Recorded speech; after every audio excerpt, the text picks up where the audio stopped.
भारताच्या दोन मूळ समस्या आहेत. म्हणजे इतर बऱ्याच समस्या आहेत. भ्रष्टाचार आहे, अतिरिक्त दैववाद आहे, कर्मकांड आहेत, धर्मवाद आहेत.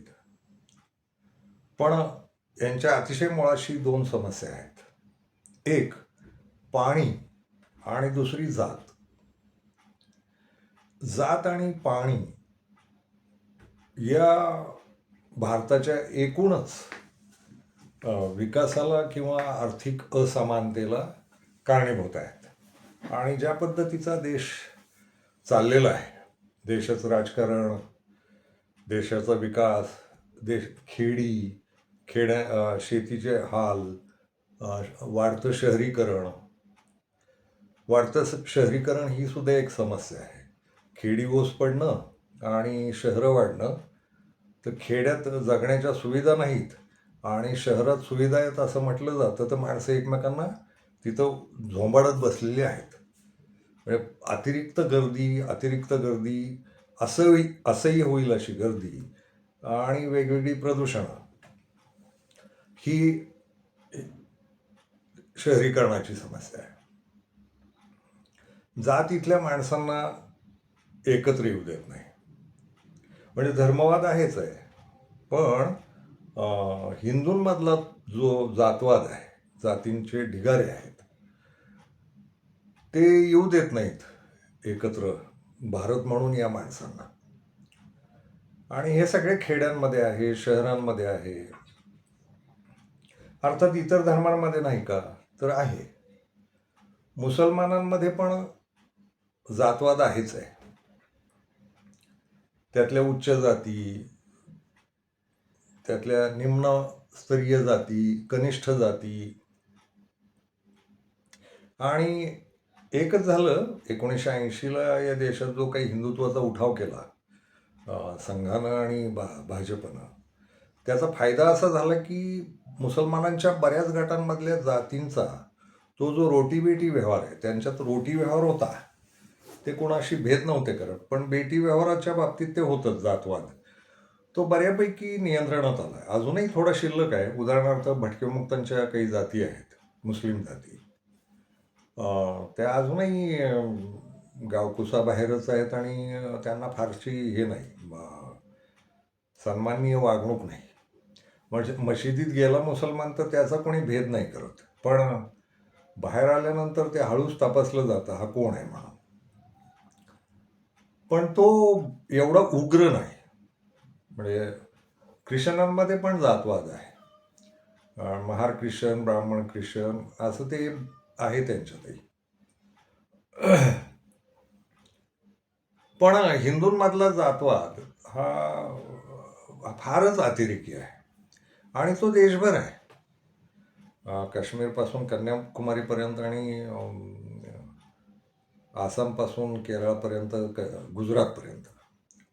आणि यानं बऱ्यापैकी वाताहत केलेली आहे. म्हणजे खेडी ओस पडण्याची जी कारणं आहेत ना, त्यात हे पण आहे, जात. खूप जातींनी पलायनं केली आणि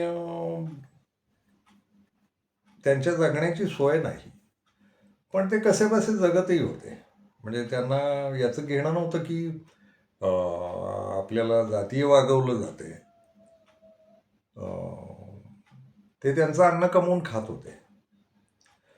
पण त्यांचा जो जातीय अपमान होत होता, आणि विशेषतः दलित जाती आहेत, यांचा जो अपमान होत होता, तर मग त्यांना ते पर्यायच राहिला नव्हता की खेडं सोडा, रोज आपल्या जातीचा उल्लेख होणार आणि जातीवरनं हिणकस ठरवलं जाणार.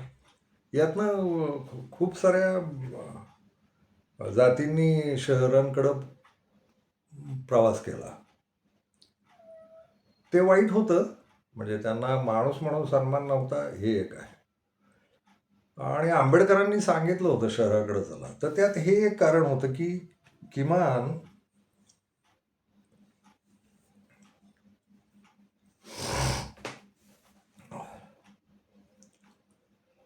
आंबेडकरांनी सांगितलं होतं शहरांकडे चला, तर त्यात हे एक कारण होतं की खेड्यात जो अपमान जाती म्हणून दलितांना भोगावा लागतो किंवा कनिष्ठांना भोगावा लागतो, तर तो एक पर्याय होता, शहरात जाऊन जाती विरघळतील आणि अ, आपण सामावून जाऊ. थोडंसं यशस्वी पण झालं ते, पण पुन्हा त्याचा एक उद्रेक झालेला दिसतो आता.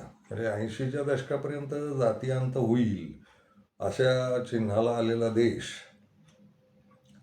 पुन्हा 80 नंतर जो धर्मवाद वाढला, त्या धर्मवादात हिंदू मुस्लिम द्वेष जरी वाढला असला तरी दुसऱ्या बाजूला जातवादही वाढला. मग राष्ट्रीय स्वयंसेवक संघ किंवा या पद्धतीचे जे धार्मिक राजकारण करणारे लोक आहेत, बाळासाहेब ठाकरे वगैरे, या लोकांनी हिंदू म्हणून एकवटून मुसलमानांच्या विरोधात उभं राहिलं पाहिजे याचे प्रयत्न केले. ते प्रयत्न यशस्वी पण झाले राजकीयदृष्ट्या, पण त्याचे सामाजिक परिणाम असे झाले की हिंदूंमधल्या त्या जाती एकवटल्या नाहीत. म्हणजे मुसलमानांचा बाऊ दाखवून हिंदू धर्म एकत्र ठेवणं ही कसरत हे लोक करत राहिले, धार्मिक राजकारण करणारे. पण हिंदू म्हणजे नेमकं काय हे यांना सांगता नाही आलं सामाजिक स्तरावर. ते काही बोलत राहिले आणि मग मुसलमान एका बाजूला उभा करायचा आणि त्याचा बागुलबुवा आणि तो भीतीदायक आहे आणि त्याचं भूत येईल म्हणून हिंदू एकवटायचे. तर हिंदू सगळे एकवटलेले नाहीच आहेत कधीच. आणि मुळात ज्या पद्धतीचा हिंदुत्ववाद द्वेषाचा या लोकांनी शिकवला लोकांना, तर यांच्या सगळ्या जाती नादी लागल्या नाहीत. पुन्हा काही लोक आडवे आलेच यांना. उदाहरणार्थ, आंबेडकरी विचारधारेचे लोक कधी या भैकाव्यात आले नाहीत, किंवा आदिवासींमध्ये जी जागृती आली आहे किंवा भटक्या मुक्तांमध्ये जी जागृती आली आहे, आणि हा मोठा गट आहे. या देशात दलित 28% आहेत, आदिवासी 4% आहेत आणि भटकेमुक्त 8% आहेत. तर हा एवढा मोठा समाज आहे, तो मात्र मुसलमानांच्या विरोधात गेला नाही.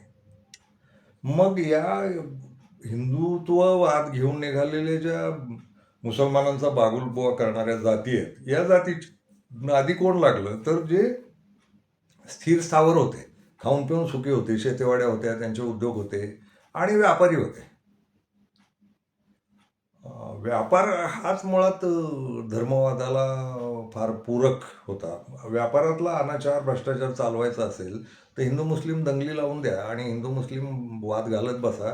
व्यापाऱ्यांच्या अनाचाराकडं दुर्लक्ष झालं. त्यातून व्यापारी मग भेसळी करतील, व्यापारी भ्रष्टाचार करतील, व्यापारी खोटं बोलतील, व्यापारी सावकार्या करतील, त्याच्यावर जागा जमिनी घेत राहतील, लुटत राहतील.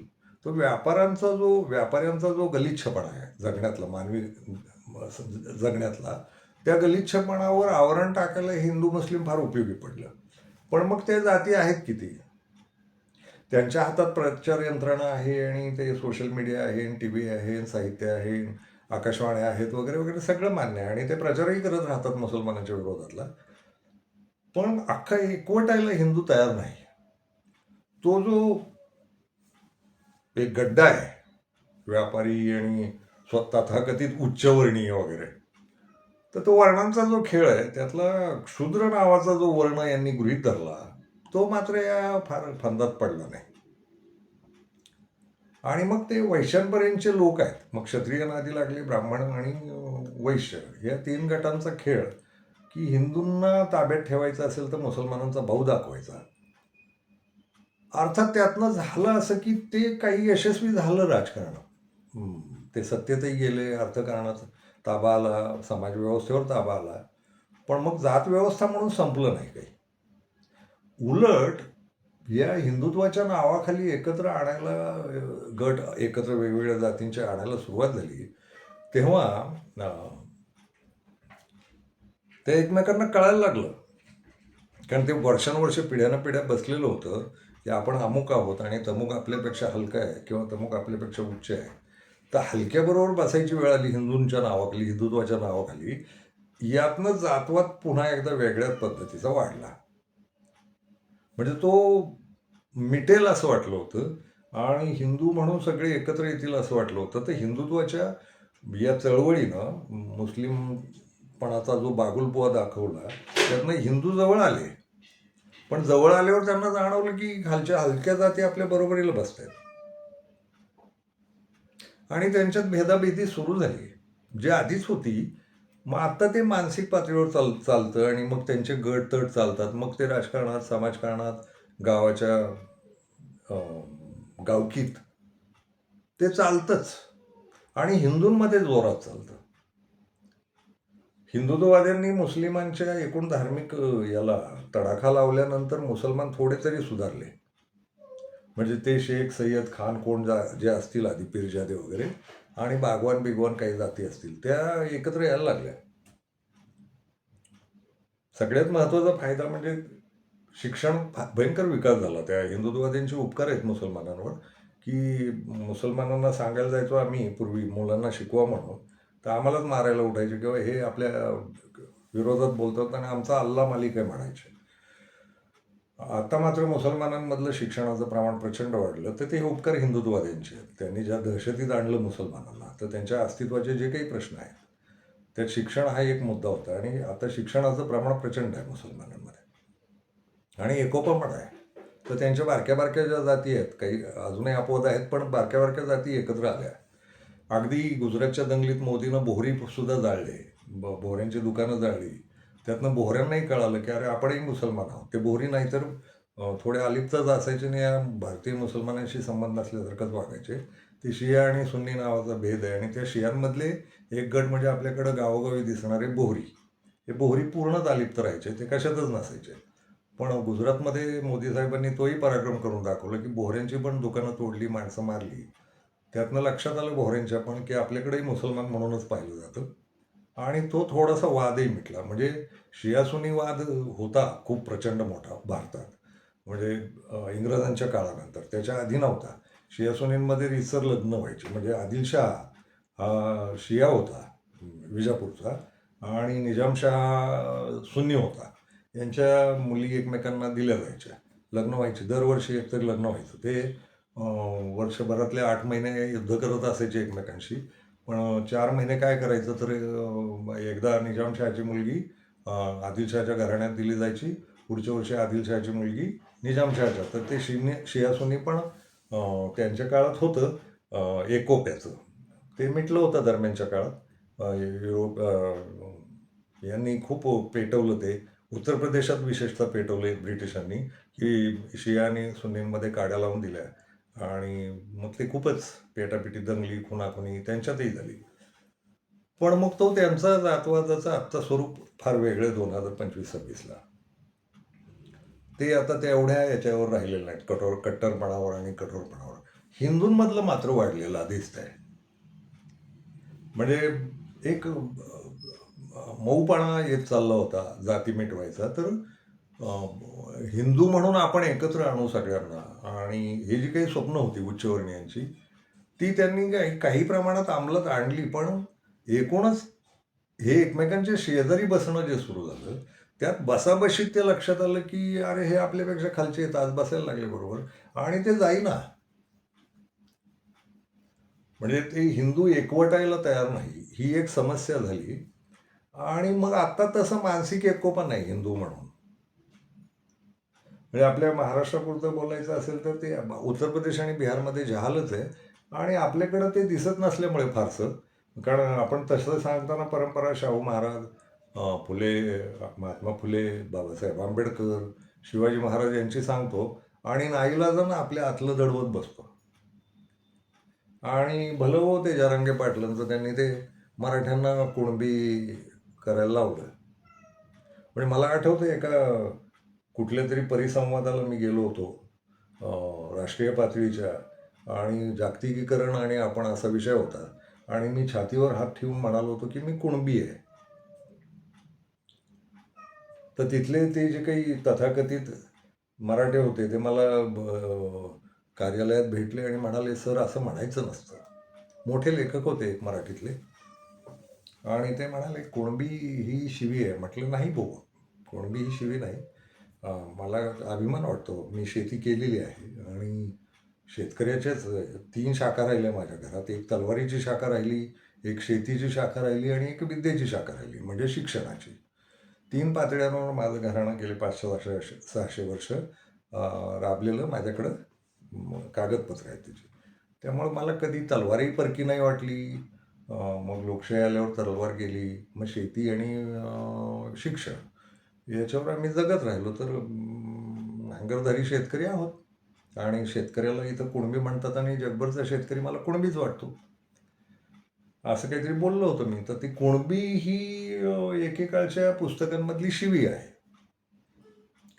तर त्याच्यावर येऊ कधीतरी आपण, हे मराठे कुठून आले आणि कुणबी कसे तयार झाले वगैरे, जाती कशा तयार झाल्या. पण हा जो जातवाद आहे हा प्रचंड आहे.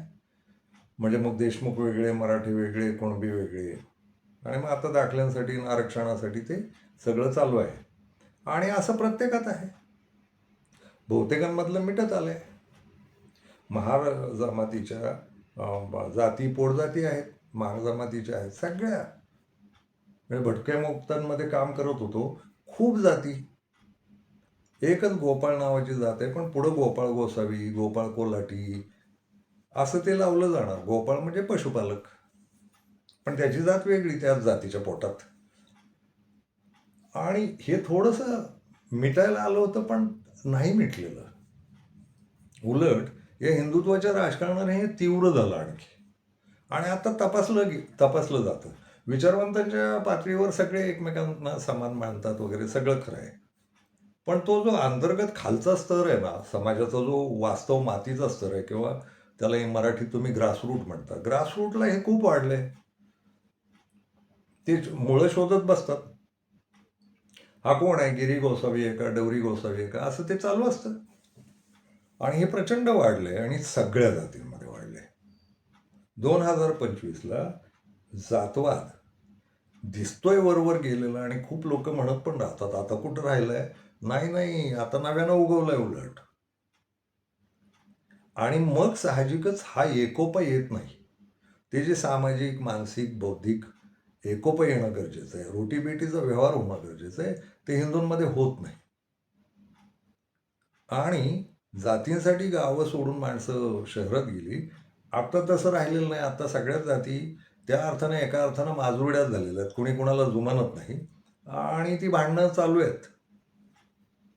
दलितांच्यावरचे अत्याचार चालू आहेत. आदिवासी, ते त्यांच्यातही शेकड्यांनी जाती आहेत देशभर. ते आदिवासी हा शब्द आहे, दलित हा शब्द आहे, भटकेमुक्त हा शब्द आहे, पण हे एकत्र येत नाही आहेत. आणि मग उरलेला जो, ज्याला इतर मागासवर्गीय म्हटलं जातं, का म्हटलं जातं माहीत नाही मला, ते मागासवर्गीय वगैरे नाही. ते स्थिर होते, त्यांच्या शेत्यावाड्या, जागा जमीन होत्या, उद्योग होते, छोटे छोटे व्यापार होते, वाणी काम होतं, प्रवास करायचे. तर ते कुठल्या बैल बाजारात, घोडे बाजारात कुठंतरी उभे असायचे हे लोक. पशुपालन करत होते, कारागिऱ्या करत होते. तर हे थोड्या स्थिर जाती होत्या आणि सामाजिकदृष्ट्या फारशा अवहेलित नव्हत्या. पण या जातींमध्येही पुन्हा टोकदार झालंय आता सगळं. आणि दलित या शब्दाखाली सगळ्या दलित जाती एकत्र येत नाहीत. आदिवासी शब्दाखाली सगळे आदिवासी एकत्र येत नाहीत. मुसलमान या शब्दाखाली देशातले सगळे मुसलमान एकत्र येत नाहीत. ख्रिश्चन या शब्दाखाली सगळे ख्रिश्चन एकत्र येत नाहीत. आणि हिंदूंचं तर उघडच आहे, हिंदू या शब्दाखाली सगळे हिंदू एकत्र येतच नाही आहेत. आणि ते जे इतर मागासवर्गीय, ते इतर मागासवर्गीय म्हणून सुद्धा एकत्र येत नाहीत. त्यांच्या पण फायटिंग चालू आहेत, आपण पाहतोय ते. आणि हे भारताच्या विकासाला मारक आहे. कारण मनुष्य शक्ती या जातवादात इतकी अडकून पडते आणि त्यांचे मेंदू एवढे सडून जातात, त्यांना स्वतःचाही विकास धडका सुचत नाही, जातीचा अभिमान आणि मग ते, आणि जगण्याचे प्रश्न ते सोडवायला बघतच नाहीत. आणि जगण्यातल्या प्रश्नातला या देशातला खूप मूलभूत प्रश्न राहिला तो पाण्याचा आहे. 78 वर्षे झाली या देशाला स्वतंत्र होऊन, आणि या देशात एक महत्वाची गोष्ट सांगतो, मुबलक पाणी आहे. मुबलक पाणी आहे, पण मुबलक पाण्याचं नियोजनच झालेलं नाही वर्षानुवर्ष. एक साधी जीवनावश्यक गोष्ट आहे, खेडी ओस पडण्याची कारणं आणि शहरांकडे ओघ वाढण्याची कारणं पाण्याचीच राहिली. म्हणजे जात छळत होती हे खरंय, पण पाणी पण छळत होतं. म्हणजे माझ्या लहानपणी मी पाहिलंय की विहिरीवर पाणी भरायच्या आया बाया, तर दलित जातीच्या महाराणी मांगांच्या चांभारांच्या बाया कडेला उभ्या असायच्या, कोणीतरी पाणी देईल. मी माझ्या डोळ्यांनी पाहिलेलं आहे दृश्य मी. तर ते आता मिटलं, ठीक आहे. ते आंबेडकरांनी संविधानात गंमत करून ठेवली म्हणून थोडं तरी वरपांगी मिटलेलं दिसतं. पण मूळ आता ते जातीचं पाणी जाऊ दे, पाण्याची नवीच समस्या अख्ख्या देशभर उभी आहे. आणि कुठलंही खेडं उठलं नसतं जर त्याला पाणी दिलं असतं. तर पाण्याच्या सुविधा करण्यावरही आपण अपुरेच आहोत आणि किती वर्ष घेणार आहोत कुणास ठाऊक. म्हणजे कुठलाही एक देश ठरवून एखाद्या मुद्द्याच्या मागे लागला तर तो 10-15 वर्षात सगळा विकास करू शकतो. तितका पैसा भारतात आहे, लोकांकडे पैसा खूप आहे, तितकं पाणी पण आहे आणि कुठल्याही कोपऱ्यात पाणी नेण्याचे प्रयोग आहेत. म्हणजे कोकणातलं कोयनेचं पाणी डोंगरावरनं उचलून महाडला नेलंय, हे प्रयोग सुद्धा भारतात झालेत. पाणी या मुद्द्यावर या देशानं लक्षच दिलेलं नाही. सगळा समाज एकवटून पाण्याच्या मुद्द्याबद्दल बोलतोय, राजकीय पक्ष एकवटून पाण्याच्या मुद्द्याबद्दल बोलतात. पाण्याच्या आश्वासनावर स्थानिक ठिकाणी आश्वासन दिली जातात, अमुक एक ठिकाणी धारण होईलच, आणि 40-40, 50-50 वर्षाची योजना आहेत आपल्याकडे, आणि त्याला पैसे नाही म्हणतात. पैसा मुबलक आहे या देशात. त्या पुढाऱ्यांच्या अधिकाऱ्यांच्या सगळ्या सुविधा काढून घेतल्या, भ्रष्टाचार नष्ट केला, तर पाणी पोहोचेल सहज. तर आता पाणी पोहोचवायला लागलो, पण त्याच्यातही पुन्हा धरणं झाली, त्यातही भ्रष्टाचार आहे. पाण्यात पाणी प्रचंड प्रमाणात विकलं जातं भ्रष्टाचारात. म्हणजे वीजही पुरेशी नाही, ज्या पाण्यावर वीज पुरेशी बनवू शकते ती होऊ दिलेली नाही. तर समाजाला ही अभावांची सवय झाली आणि राज्यकर्ते जे काही बसतात दरवेळेला त्यांनाही समाजाला अभावात ठेवणं आणि पुन्हा पुन्हा 5 वर्षांनी 30-30 आश्वासनं देणं, याच्यावर राज्यकर्त्यांचं भागतंय. आश्वासनं द्यायची आणि पुन्हा मग अमक्या पुढाऱ्यानं पाणी आणलं की त्याला श्रेय, ते साहेब होते म्हणून पाणी आलं. साधा प्रश्न आहे की देशाच्या खेड्यापाड्यात पाणी का पोचलं नाही? पाणी तर होतं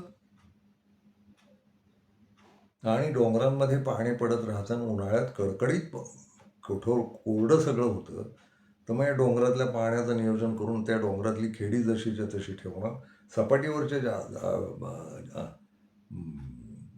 गावांना पाणी पुरवणं, पाठ काढून कसंही करून ते करू शकलो असतो आपण. ते फार अवघड असतं वगैरे. काय अवघड होतं?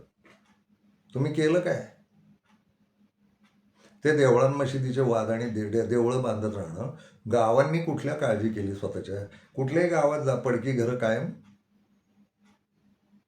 पाण्याची बोंब, विजेची बोंब, रस्त्याची बोंब, आरोग्य व्यवस्थेची बोंब, शिक्षणाची बोंब. देवळं आणि मशिदी मात्र भारी चकाचक कोट्यावधीची. तर स्वतः गावांनाही ती अक्कल नाही. गावाच्या बाहेर कोणाच्या तरी नावाची कमान लावायची, अरे तिचे जे काही 20-25 लाख खर्च होणार आहेत त्याच्यात गावात पाण्याचं नियोजन करता आलं असतं ना. तर पाण्याच्या नियोजनाची अक्कल राज्यकर्त्यांना नाहीच आहे आणि त्यांना ती करायचीच नाही आहे. पण गावांना स्वतःची अक्कल होती की नाही? बरं, पाण्यावर काय चालतं वर्षानुवर्ष, पिढ्यानं पिढ्या. 2 मैल पाण्याला गेलं, 2 किलोमीटर पाण्याला गेले, या कथा. आणि आता सुरू होईल टीव्हीवर तुमचं. आणि पाऊस किती पडला त्याची वर्णनं, पाण्याची टंचाई त्याची वर्णनं, मग टँकर लॉब्या, धरण लॉबी आहे, धरणं बांधायची जनतेच्या खर्चातनं, आणि हे पुढारी त्याचं पाणी विकत बसतात दारूवाल्यांना आणि ते शीतपेयवाल्यांना. आणि ती ऊसाची शेती नावाची एक भंपक शेती की जिच्या खूप लोकांचा गैरसमज आहे की त्याच्यामुळं विकास झाला. किती लोकांचा झाला? किती टक्का आहे तो ऊसवाल्यांचा? आणि आपल्या शेतकरी बंधूंची फारच छान मजा असते. पाणी कसं का होईना पोचलं ना की पहिल्यांदा ऊसाची काणकीच लावतात. तोवर पाणी पाणी हाय हाय करत बसलेले असतात. एकदा पाणी पोचलं की लगेचच कुठनं तरी ऊसाची काणकी येतात. तिथं लगेच सहकारी साखर कारखाना, त्याचा भ्रष्टाचार, गाळपाचे पैसे, त्याच्यात भ्रष्टाचार, वजनात काट्यात मारणार वगैरे, सगळे घाण चाळे चालू आहेत. ऊस हे जागतिक दुखणं आहे. त्यानं अनेक रोगराया पसरवल्या, साखरेनं आणि ऊसानं.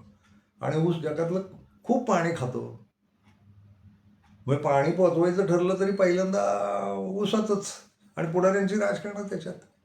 साखरेचे कारखाने असण्याला माझा विरोध नाही, पण माणसाने इतकी साखर खावी का? एका माणसाला 24 तासात 0.5% शुगरची गरज असते, साखरेची गरज असते. किती साखर खाता तुम्ही? आणि आता आहे तेच प्रत्येकजण डॉक्टरकडे गेलं की तो म्हणतोच शुगरची शक्यता आहे, घ्या गोळ्या. आणि माणसंही गोळ्या खातात, मेडिकल तुफान चालू. मुळात धरण संकल्पना चूक आहे. मी बारमाही नद्या पाहिल्या, आता कुठं दिसतात बारमाही नद्या? बारमाही नद्यांच्या कडेची गावं आपापलं पाणी जे मूर्त जमिनांमध्ये त्याच्यावर जगत होती, शेतेवाड्या करत होती, आणि ती गरजेच्या शेतेवाड्या करत होती. धान्य, भाजीपाला, अमुक तमुक झाडं वगैरे, फळांची झाडं. आता धरणं करायची, त्यातलं 80% पाणी भ्रष्टाचार म्हणून विकलं जाणार, 20% पाण्यात जाणार, त्यातला 80% ऊस खाणार. मला माहीत नाही या दोन प्रश्नांचं काय करायचं.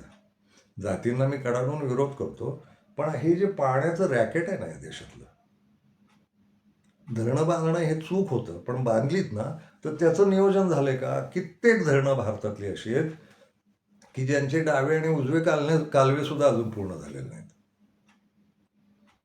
त्यात प्रत्येक धरणाचा एक कायदा असतो, त्याचं क्षेत्र ठरलेलं असतं, आणि टप्पे असतात की डावा कालवा कधी पूर्ण होणार, उजवा कालवा. तुम्ही अजून बघा, ते पुनर्वसनाचे पैसे नाही दिले अजूनही कित्येक धरणांचे, ते जाऊ दे बाजूला, डावा आणि उजवा कालवा सुद्धा नीट पूर्ण नाही. आणि पाण्याचं व्यवस्थापन म्हणजे काय? डिसेंबरपर्यंत धो पाऊस पडणार, धरणं तुडुंब भरणार, आणि फेब्रुवारीत बातम्या यायला सुरुवात करतात. ही फारच राजकीय नियोजन आहे की त्यात 50% साठा राहिलाय, त्यात 21% साठा राहिला. अरे गेलं कुणी? कुठं पाणी? एक धरण 3 वर्षाची बेगमी म्हणून बांधलं गेलं, असं तुमच्या याच्यात लिहिलेलं असतं की एका वर्षी पाऊस झाला आणि पुढच्या वर्षी पाऊस नाही झाला, दुष्काळ पडला, तर त्या वर्षी त्या धरणाच्या पाण्यावर गाई, गुरं, जनावरं, माणसं आणि शेती जगेल, आणि प्रायोरिटीज बदलत जातील.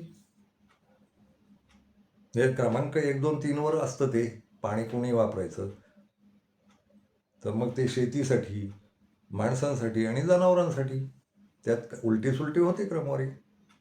तुमचं एकाच वर्षात पाणी पडते डिसेंबरमध्ये, आणि फेब्रुवारी दुष्काळ, ते धरण आटतंच. तो काही पुढच्या दुष्काळाला किंवा पुढच्या उन्हाळ्याला उपयोगीच पडत नाही ते. आणि चालू भ्रष्टाचार. तर हे एक बंद झालं पाहिजे. आणि आणखी एक गंमत आहे की पाणी नाही खेड्यात म्हणून लोक शहरात येतात, तर शहरातही पाणी नाहीच आहे. फार विशेष, अतिशय सर्वोच्च देवाची कृपा झालेल्यांना शहरांमध्ये 24 तास पाणी मिळतं. बाकी सब प्रजा अनाथ है.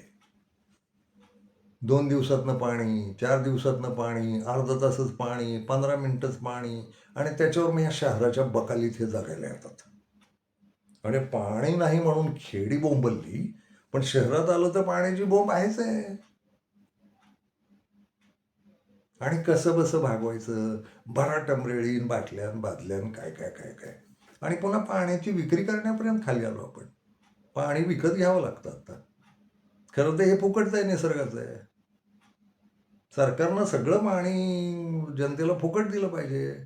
म्हणजे हे पाण्याच्या बाटल्या विकावून जे धंदे करतायत ना, ते काय, त्याला लिटरवर भाव असतो. त्या प्लॅस्टिकच्या बाटलीचाच भाव त्या आतल्या पाण्यापेक्षा जास्ती असतो. तर सरकारला स्वतःच्या बाटल्या तयार करून नाही का वाटतायत लोकांना? तर पाण्याचं एकूण फसलंय देशाचं सगळं. या धरणं फसलीत, त्यांच्या योजना फसल्यात, नद्या आटल्यात, ओढ्या ओळांना पाणी नाही, डबकी, पाझर.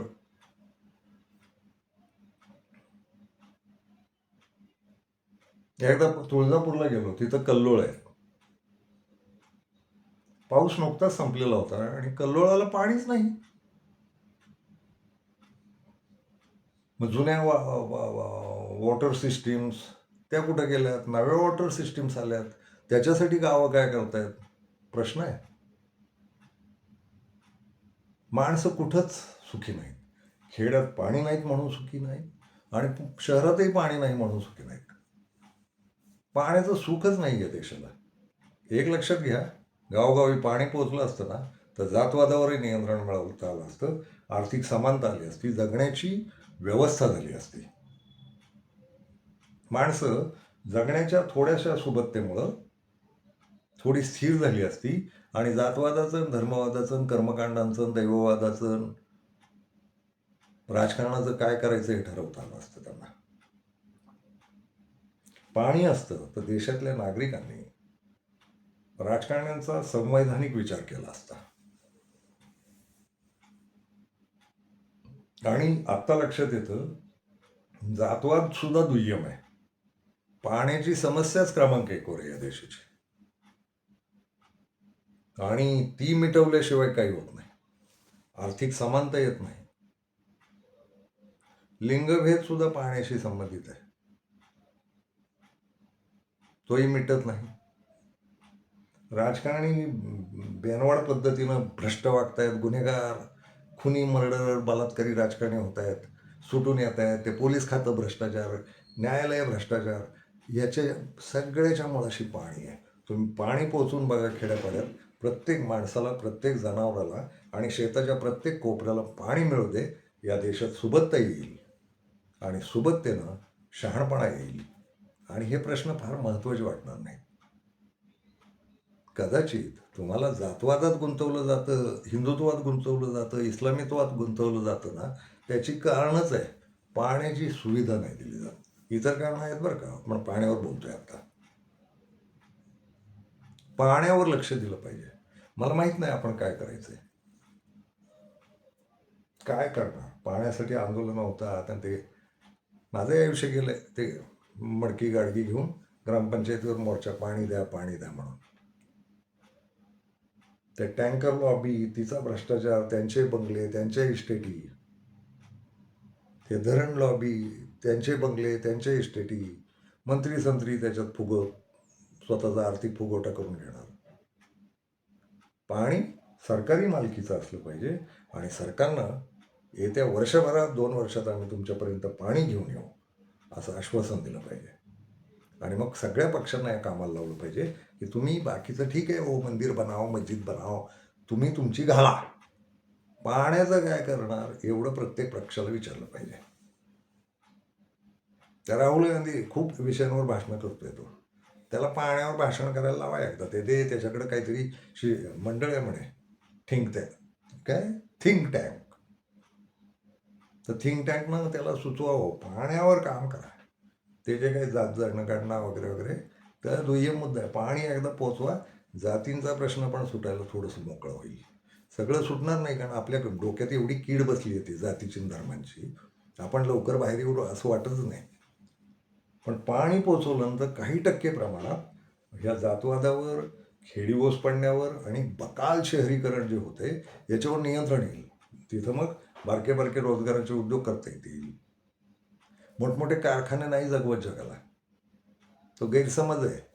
मोठे उद्योग आहेत, ते एका परिसरात, एका ठिकाणी कोणाला तरी जगवतात. गावोगावी रोजगाराची जी कारागिरी आहे, पशुपालन आहे, शेती आहे, तिच्यावर चालणारे व्यवसाय आहेत सगळे, या सगळ्यावर देश टिकू शकतो. आणि त्याला लागतं पाणी. माणसं, जनावरं आणि शेती या 3 गोष्टींसाठीचं पाणी देशाच्या प्रत्येक कणावर नेणं अवघड नाहीच आहे. नद्या आहेत खूप साऱ्या, पाऊस खूप सारा पडतो, डोंगरदऱ्या आहेत, त्यात तळी तलाव आहेत. अक्षरमानवचा पाणी विभाग आहे. काही कामं आखून ठेवलीत आम्ही, ती बोलीन मी आज. थोडं तळमळून वेगळंच बोलायचं होतं, हे घुमत राहिलं खूप वर्ष, आणि एकदा बोलावं. मला माहीत नाही फार महत्त्वपूर्ण बोललो की नाही, याचे संदर्भ नाही देत बसलो मी. खूप मुद्दे डोक्यात, ते सगळे सुचत नाहीत मला. ते सगळं सहज मला नाही सुचत, आठवायला वेळ लागतो. पण बोलत राहू, याच्यावरही बोलत राहू. आणि अक्षरमानवनं जे काही नियोजन करून ठेवलं पाण्याचं, त्याचं एकदा स्वतंत्र अक्षरमानवच्या विभागांची कामं याच्यावर व्हिडिओ करीन, जे लोकांना त्या अर्थानं उपयोगी पडतील. अक्षरमानव म्हणून ते अंमलात येतील किंवा कोणाला काही अंमलात आणावंसं वाटलं तर त्यातलं अंमलात आणता येईल. मी पाणी संमेलनं घेतो, पाण्याच्या कार्यशाळा घेतो आणि गावोगावी पाण्याचे काही प्रयोग करायला निघालो आम्ही सगळे. तर ते बोलू त्याच्यावर. पाण्यावर लक्ष देऊ आणि राजकीय आणि सामाजिक जागृती पाण्याबद्दल आणणं ही मोहीम घ्यावी लागेल. झाडे लावा, झाडे जगवा या पद्धतीचं जे मोहीम होती, तर पाणी जगवा, पाणी जगवा, पाणी साठवा, पाणी तयार करा या पद्धतीची मोहीम देशपातळीची घ्यावी लागेल, खेड्यापाड्यापर्यंत, प्रत्येक माणसापर्यंत. त्यामुळं शहरांकडे धावणारे लोंढे तर थांबतील, पण गावंसुद्धा बकाल झालीत. म्हणजे जाता जाता तो एक मुद्दा सांगायचा आहे. काच, फायबर, सिमेंट, प्लास्टिक यांनी खेड्यांची पण वाट लावली आहे. ती जुनी घरं, एक मजली घरं, ते गेलंय. सगळीकडे सिमेंटचे राडे, ते सिमेंटचे रस्ते का बांधतायत विकासाच्या नावानं? त्यांना पर्यावरणावर परिणाम होतोय. काचांच्या इमारती शहरांमध्ये, गावांमध्ये सिमेंट घुसवलंय. घर बांधायचं असलं की डोक्याला तकतक नको म्हणून माणसं सारवायचा तारा असेल, अमुक तारा असेल, भारी आहे. आणि 20-25 वर्ष टिकतील अशी घरं बांधायची, ती सिमेंटची. रोगराया पसरायला ही लोक कारणीभूत आहेत. सिमेंट, प्लास्टिक, ती अक्कल येत नाही. खेड्यात जिकडं जाऊ तिकडं बकाल सिमेंट उभं आहे. कुठेही उभं करतात, निसर्गाची हानी करतात. सिमेंट मारतंय पृथ्वीला आणि भारतात तर प्रत्येक खेड्यात. आणि थोडे कष्ट नको आहेत म्हणून. बरं, बसलेले असतात टाइमपास करत. या देशातले खूप लोक मोबाईलवर टाइमपास करत बसलेले असतात. तर पाण्याचं नियोजन झालं पाहिजे. बोलत राहू, बोलूच. धन्यवाद.